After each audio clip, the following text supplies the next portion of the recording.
Hey guys, it's your boy Brandon Live. Today we're reacting to most famous legendary animals. Let's get into it. The King of Mara.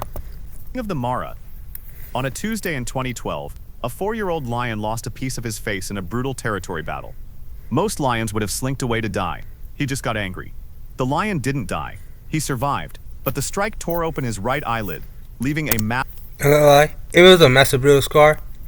That was cool and sick as fuck, bro. massive brutal scar that never fully healed. That day, he became known as Scarface. For the next 9 years, Scarface, bro. Y'all know Lion King, right? He's a Scar is literally a brother of King. I think he was Simba. I don't know. Anyway, he died by the king's son because Scar killed his father. And not gonna lie, he deserved that shit. Scarface didn't just survive; he dominated. Alongside his 3 brothers, a coalition known as Scar deserved that shit, being killed and all. the Four Musketeers.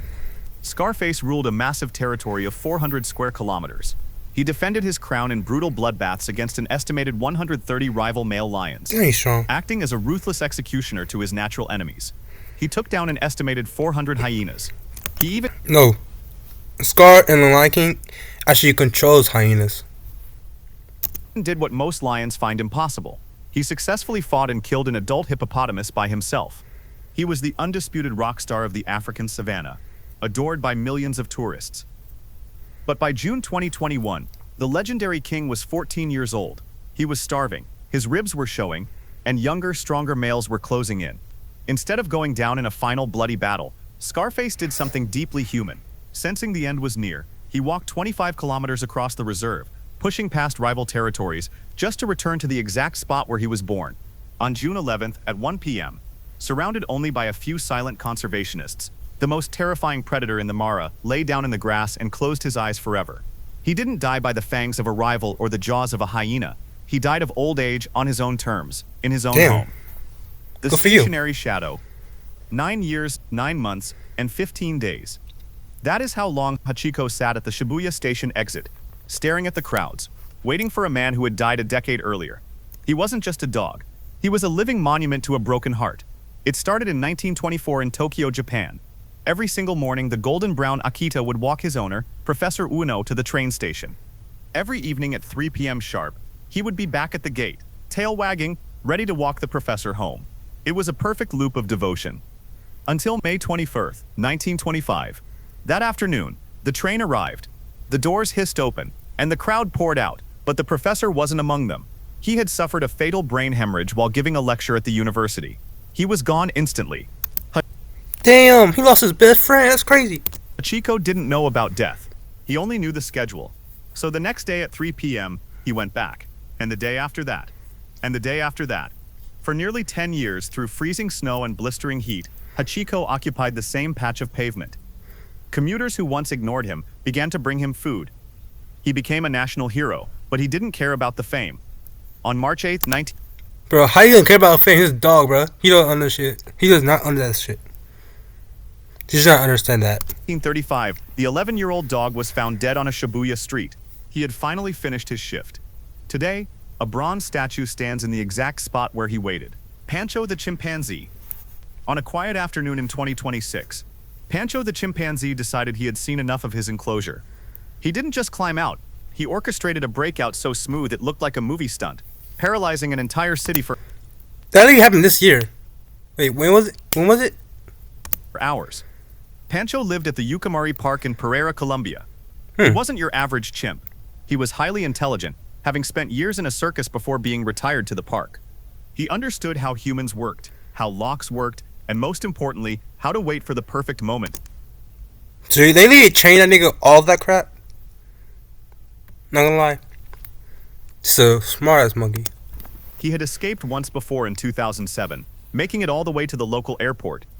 In July 2023, Pancho made his final move. He managed to bypass several security layers and vanished into the thick Colombian jungle surrounding the park. The government didn't just send zookeepers, they sent the army and the police. A red alert was issued, and citizens were told to lock their doors. Pancho Not gonna lie, I understand the police, right? Why the army? Is that so much for a freaking monkey? A fucking zebra? That's crazy. was spotted wandering near a hotel, walking upright like a man, completely unfazed by the sirens. The legend ended in tragedy. Because a 150-pound chimpanzee has the strength of 5 grown men, authorities claimed they couldn't risk a tranquilizer, which takes minutes to work. Pancho was shot and killed by police. The public was devastated. What the Boy, you could still use a Nah. Bro, they could have used a stronger dose. The fuck you mean you couldn't risk a fucking tranquilizer? He didn't want to hurt anyone. He just wanted the one thing his circus life and his zoo life never gave him. Today, he is remembered in Colombia, not as a dangerous animal. You don't know what an AI work management platform is? Of course you're not a digital animal, bruh. He didn't even hurt anyone. Yikes. Here's 3 new AI But as the prisoner who dared to climb the wall. If you enjoyed this video, please hit the like button. Like he said, like and subscribe. And hope y'all can continue supporting me. And I think, sorry about my other videos. Or probably this video too is going to come out. The way it sounds. The way I'm talking, bruh. But yeah. I thought I was trying things, but it didn't come out good. So I hope it's good for this video. It really helps a lot. And please don't forget to subscribe and tap the bell so you never miss the next one. The giant in zoo. In the late 1800s, Jumbo was so massive elephant that his name actually became the word we use today for anything oversized. Jumbo popcorn, Jumbo but behind burger. the fame was a creature being kept alive on a diet of hay and buckets of whiskey.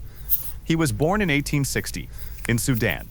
Jumbo was captured as a calf and eventually sold to the London Zoo. He became a global superstar. Queen Victoria's children rode on his back. But at night, Jumbo was a different animal. He would go into fits of must, smashing the walls of his enclosure in a blind rage. To keep him quiet and gentle for the public, his keepers fed him massive amounts of alcohol to sedate him. In So basically, he was drunk the whole time. 1882, the legendary circus man, P.T. Barnum bought Jumbo for $10,000, a fortune at the time. Jumbo became the face of the greatest show on earth. But the fame ended in a bloodbath on September 15, 1885, in Ontario, Canada, as Jumbo was being led across a rail yard. An unscheduled freight train came screaming down the tracks. The conductor whistled, but there was nowhere for a 7-ton elephant to run.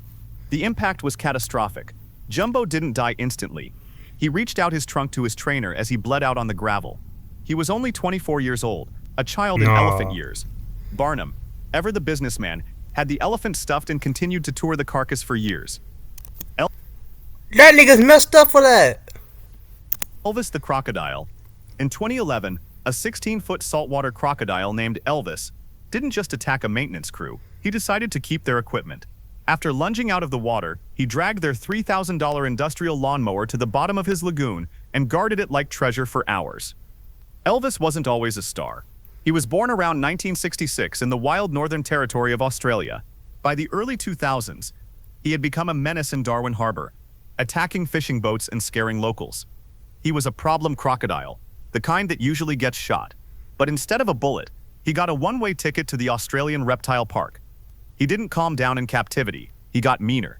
He is widely considered the crankiest crocodile in the world. He has a 3,000-pound bite force and a personal hatred for anything that enters his space, including pool pumps, fences, and his own keepers.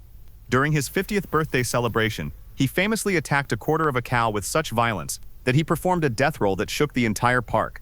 Today, Elvis is 60 years old and weighs over 1,100 pounds. He is a living dinosaur that refuses to be tamed. He hasn't killed a human, but that's only because the keepers know the rule. In Elvis's world, you're either the audience or the prey. The Queen of the Tetons, a 400-pound grizzly bear named 399, didn't just survive the most dangerous predators in the world. She raised a literal army of them. She born in 1996 in the greater Yellowstone ecosystem. Grizzly 399 became the most famous bear on the planet. Most grizzlies hide from humans, retreating deep into the backcountry. But she didn't. But 399 was smarter. She realized that by staying near the roads of Grand Teton National Park, the male grizzly bears who often kill cubs would stay away because they were afraid of the tourists. She used humans as a human shield to keep her children alive. Smart as fuck. She was a tactical genius. While thousands of photographers watched, she taught her cubs how to navigate traffic, how to hunt elk, and even how to raid honeybee hives. In 2020, at the age of 24, an age when most bears are slowing down, she shocked the world by emerging from hibernation with 4 tiny cubs in tow. It was a feat of biology that scientists thought was impossible. On October 22, 2024, the Queen finally fell. While crossing a highway in Snake River Canyon, Grizzly 399 was struck by a vehicle. Damn. She was 28 years old, the oldest monitored mother bear in the history of the ecosystem. Anyway, like and subscribe. No, and yeah, peace.